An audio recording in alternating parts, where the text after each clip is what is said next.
Welcome back to the English Danny channel. I'm Dr. Don, and today I'm going to show you more ways to expand your vocabulary using word families.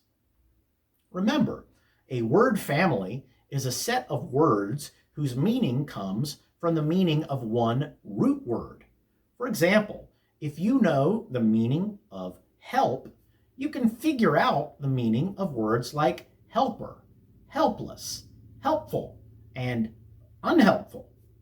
Today, we're going to look at 3 more common root words.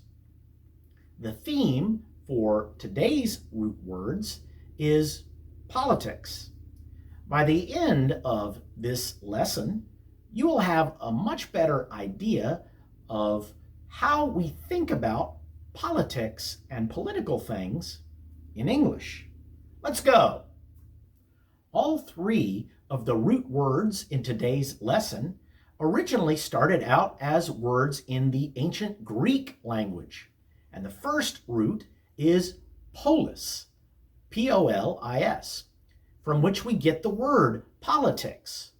Polis in Greek originally means city, and a city is probably one of the first large political groupings of human beings. That P-O-L-I root shows up in a lot of other English words. As I just said, politics is a word built on this root, and it means all of the activities connected with ruling or governing, not just a city, but a community, a nation. Any large group of people is involved with politics. From that root, polis, the French word policy developed. And policy means civil administration, the administration or running of the business of the city. And from that French word, we get the modern English word policy, spelled a little differently, but pronounced almost the same. And policy in English means any course of action which has been followed or proposed by a government, a business, or an individual. The president has proposed several new policy changes. That means changes in how the government or the business will conduct itself.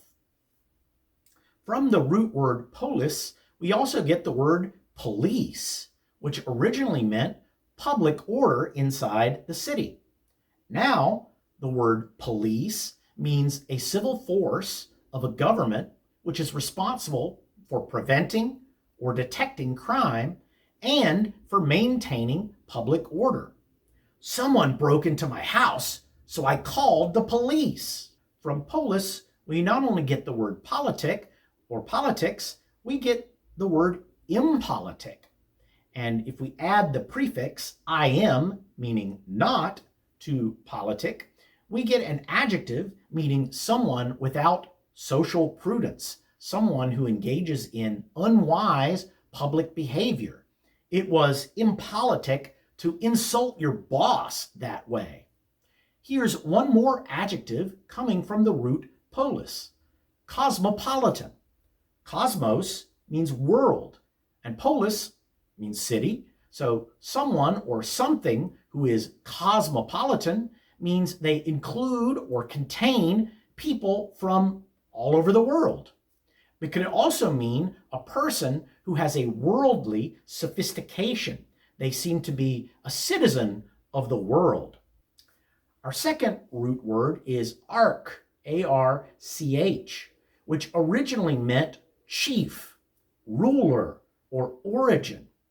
Building on this root, we have the word monarch. Add the prefix mono, meaning one, to arch, chief or ruler, and you get monarch, a single person who rules a whole area. A king, a queen, or an emperor is an example of a monarch. We also have the word patriarch. So if we add the root word pater, meaning father, we get father, rule of the father, or fatherly rule. Patriarch means the ruling father or the male head of a family. It could be a father or a grandfather. Such a person could be called the patriarch of the family. Now here's another word building on the root, anarchy. Can you guess what that one means? Well, an means without. The prefix an, it means without. So perhaps you can guess now that anarchy means an area without a ruler or government. Anarchy is the absence of government, but it can also mean a state of disorder caused by lack of government. We fell into a state of anarchy. Now here's a non-political word that uses the arch root, architect. Arch means chief, and a tecton is a builder. So the architect is the chief builder. And this is about right, because an architect in English means a person who designs buildings and often supervises the construction of buildings as well. Our third and final root word for today is govern. Originally, kubernan meant to steer a boat. And from this idea, we got govern, meaning to steer the city or the state, to guide it the way you would guide a ship safely across the sea. This idea of the city or the state being like a boat on the ocean that needs to be safely steered is very common in English thinking about what government is for. The word governor adds the suffix or, which means a person who does an action. So a governor is a person who rules, a person who governs others. In the United States, the head of the government of one of our 50 states is called the governor. The word government itself is, of course, another word building on the root govern. We add the suffix ment to indicate the action of doing something or the result of an action. So the act of ruling or the result of ruling is involved with government. And when we use the word government, we mean a system which rules or governs a city, a state, or any other large community. Another word using this root is governable. We add the suffix able, meaning ability. So governable is an adjective meaning something which can be governed or steered. And of course, if we said ungovernable, that would mean something or someone who can't be governed or steered. Here's one more word using this root, misgovern. Can you guess what it means? Well, here's a hint. The MIS prefix means wrong or badly. So to misgovern means to govern wrong or to govern badly. The economy has been misgoverned so badly that the city is without funds. Polis, archon, govern, those are three different root words dealing with politics and rule.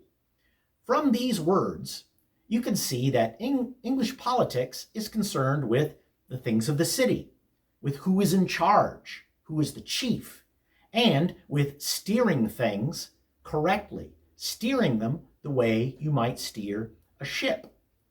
And also, because all three of those words originally came from Greek, you can see that there was a strong influence of Greek political thought on English political thought.